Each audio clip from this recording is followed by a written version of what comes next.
ng presidente natin.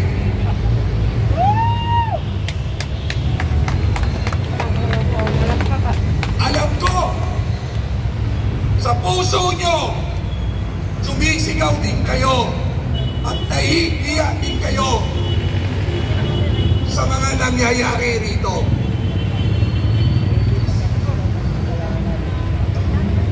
At uulitin po namin, kapwa Pilipino tayo. Sa kasaysayan ng bansang ito,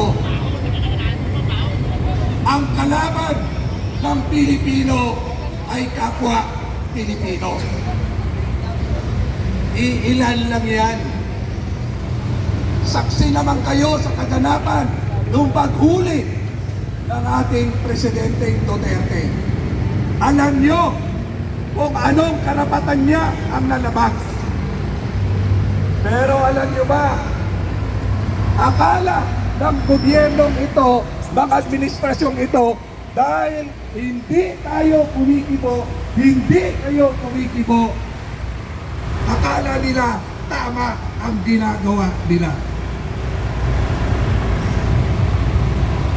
Gusto nyo bang bumalik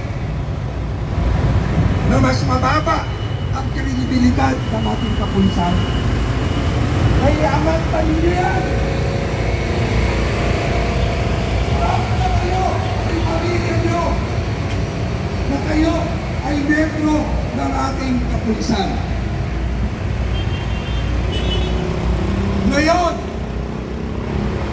tanungin nyo ang membro ng pamilya nyo kung natutuwa ba sila. Gawain ba ng tamang leader ang nangyayari ngayon sa atin?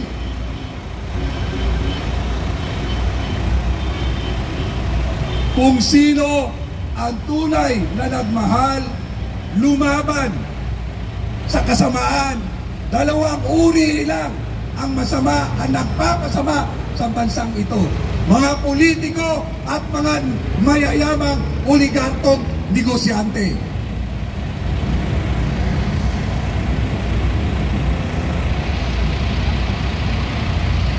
Kami po ay kumakatok sa puso niyo. Kami po ay naniniwala na may dignidad kayo. Kami po ay umaasa na titindig at titindig din kayo.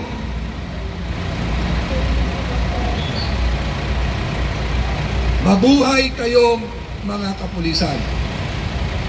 Maraming salamat sa inyong pagiging profesional.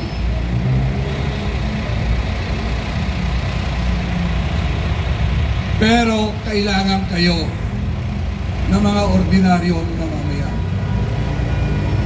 Kailangan kayo para itama ang pagkakamaling hindi ninyo gawa. Hindi natin gawa. Ginagalang po namin ang uniforme po ninyo yan. Kaya pagpasensyahan nyo na kayo na kami kung nandito at nabahala kayo. Pero uulitin ko po, dahil sa inyo, ang bayang ito may pag-asa. Hindi pa huli ang lahat.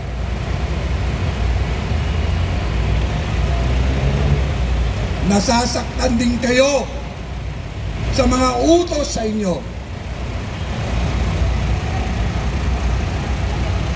Kaya po, kinakatok namin kayo. Kinakatok namin po ang puso niyo. Gabayan nawa kayo ng ating Panginoon.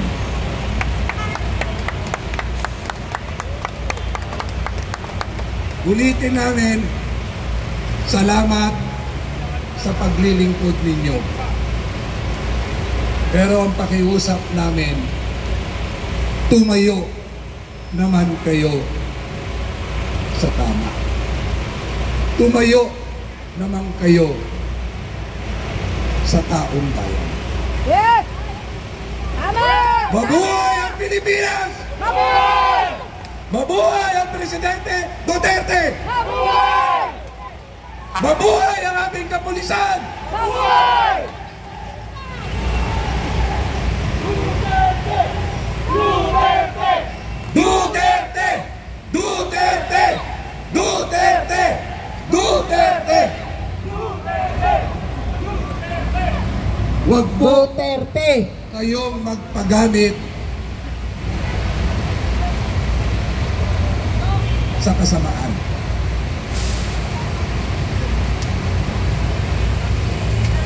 Alam ko, sa tingin ko, sa mga mata ninyo, malungkot kayo. Pagkatapos yan, sakayan na. Malungkot kayo dahil labag din sa kalooban nyo. Umaharap kami ngayon sa inyo. May pamilya kami. May mga kababayan kami na umaasa pa rin na itama natin ang maling sistemang ito. Muli po, pagpasensyahan nyo kami kung kami man sa oras na to ay nagambala namin kayo. Uulitin ko po, mahal namin kayong mga pulis. Yes! Salamat sa inyo. Ang bayang ito ay sa Pilipino.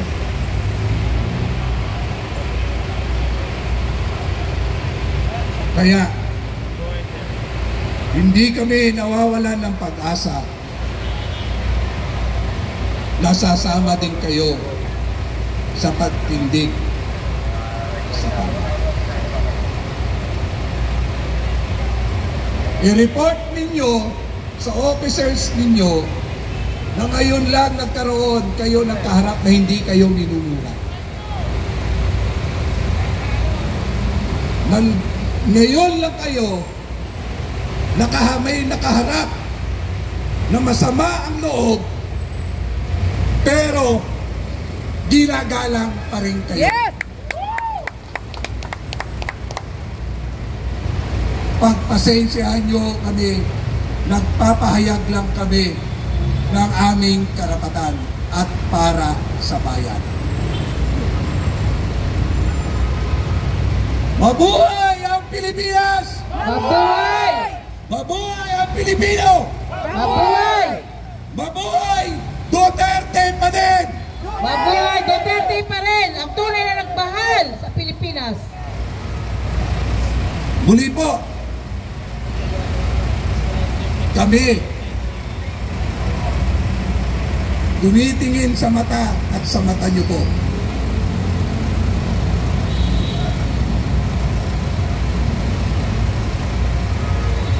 Alang-alang sa bayang ito. Alang-alang sa pamilya niyo. Alang-alang sa kapwa Pilipino natin.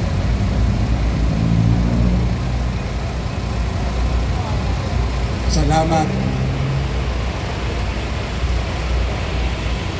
Salamat sa tungkulin mo. Makapulis po ako.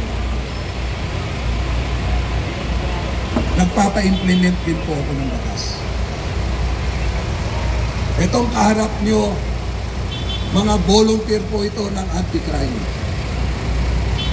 Force multiplier nyo po. Nagsiservisyo na walang hinahangad na kapalit kung hindi gampanan lang ang tungkulin sa bayan. Tama! Tama! Kaya kaibigan namin po kayo. nandito kami, ulit-ulitin ko,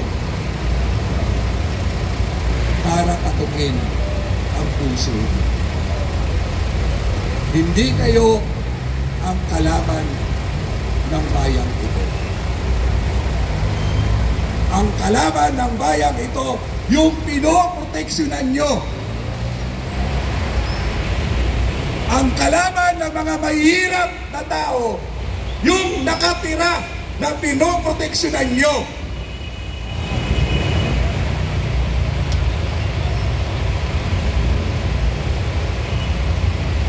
Ang nagpapahirap sa bayang ito,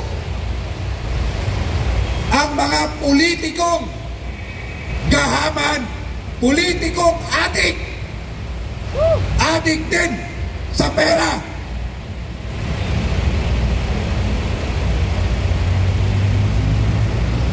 Hindi po kami magtatagal dito. Nagbigay lang po kami ng mensahe para sa inyo. Dok? Mga kababayan, masaya pa ba kayo sa panahon ito? Hindi! Huwag natin gawing hadlang ang kahinaan ng ilan para sa kasiyahan natin at sa ating pamilya. Tandaan po natin na ang kasiyahan ay nagmumula sa ating sarili. Kaya po, ang aming tuntunin kung bakit kami nandito, we have to love the sinner, but we have to hate their sin. Lahat ng mga nagpapahirap sa atin, sila po ay makasalanan. Ang ayaw natin ay yung kasalanan na ginagawa nila na nagpapahirap sa ating inambayan. Subalit sila bilang makasalanan, mahal pa rin natin sila. Alam po namin sa ating mga kapulisan, ginagampanan lang po ninyo ang inyong tungkulin para may patupad ang kapayapaan sa ating bansa. Hanggang kailan natin dapat gawin ito? Tayo ba, bawat Pilipino, ay kinakailangan na magkaroon ng mga alitan na magiging sanhi ng kaguluhan sa ating bansa? Hindi po ba kayo nahihirapan sa panahon na kung saan ang ating pamilya ay umiiyak na sa kahirapan dahil yung ilan ay nagugutom na rin? Dapat po magmalasakit tayo sa ating bayan. Paano po natin gagawin ito?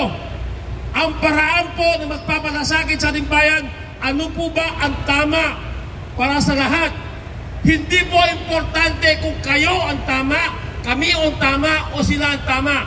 Ano po ba ang tama na dapat nating sundin lahat para sa kapakanan ng ating sarili, ng ating pamilya, ng ating bayan, at higit sa lahat, ang bawat Pilipino na umaasa kung paano maitawid ang kanilang kabuhayan at magkaroon ng kapakanan sa kanilang pamilya, lalo higit sa ating inang bayan.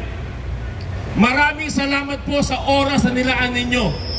Maaring kami po ay nagambalan namin ang panahon na supposed to be kayo po din ay nagsasamba. Kami po pinili namin na sumama dito sa kabila po ng aming ginagawa sa araw ng linggo. Dahil nais po namin iparating sa inyo ang aming damdamin. Kami po ay hirap na rin sa lahat ng sektor. Maaring ang ilan sa inyo ay katulad na rin na nararamdaman namin. Subalit kailan po natin dapat gawin ang mga bagay na dapat po natin sundin para po sa tama. Dahil po ang tamang ito ay magbibigay po sa atin ng kapayapaan, kasaganahan, at higit sa lahat, ito po ang magbibigay sa atin ng gabay para po sa ating kinakaharap. Maraming salamat po sa inyo. Yung inyo pong pinoproteksyonan, kababayan ko po yan. Yan po ay amin nire-respeto. Mahal po namin siya bilang bahagi po ng aming layunin. Dahil lahat naman po tayo nagkakasala. Ang ayaw lang po namin, masyado na lang minahal ang kanilang kahinaan sa kanilang pagiging malupit sa bawat isa sa atin. Tanong natin ngayon sa ating sarili, hanggang kailan tayo dapat magtitiis?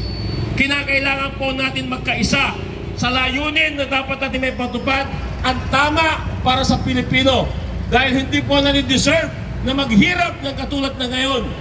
Nagkakaroon po tayo ng away, gulo at nagpapahirap sa ating lipunan. Kaya po ang hangad namin ay maramdaman po ninyo ang aming damdamin sa aming ginagawa. Kami po lahat dito ay volunteer lamang. Wala po kami nais na magkaroon po ng kaguluhan dahil yan po ay hindi namin hangarin sa buhay. Ang gusto po namin, iparamdam namin sa inyo na kami po mismo na private sector at naglilingkod din sa ating inang bayan, kami po ay nakikiisa. Kaya po humihiling po kami sa inyo na nawa po'y maunawaan nyo ang bawat pagkakataon na kung saan kami po ay nagpapahayag lamang ng aming damdamin. Dahil kami po ay nahihirapan na rin sa ganitong sistema ng ating gobyerno na kung saan ang inuuna ay puro sariling kapakanan. Halos lahat mawala na ang laman ng ating kayamanan sa ating bayan. Kinakamkam na ang tanong, kailan tayo dapat gumising? Nakabaon na tayo sa utang. Ano po ba ang dapat natin gawin? Kailan tayo dapat makialam sa ganitong sistema na nagpapahirap sa ating lipunan?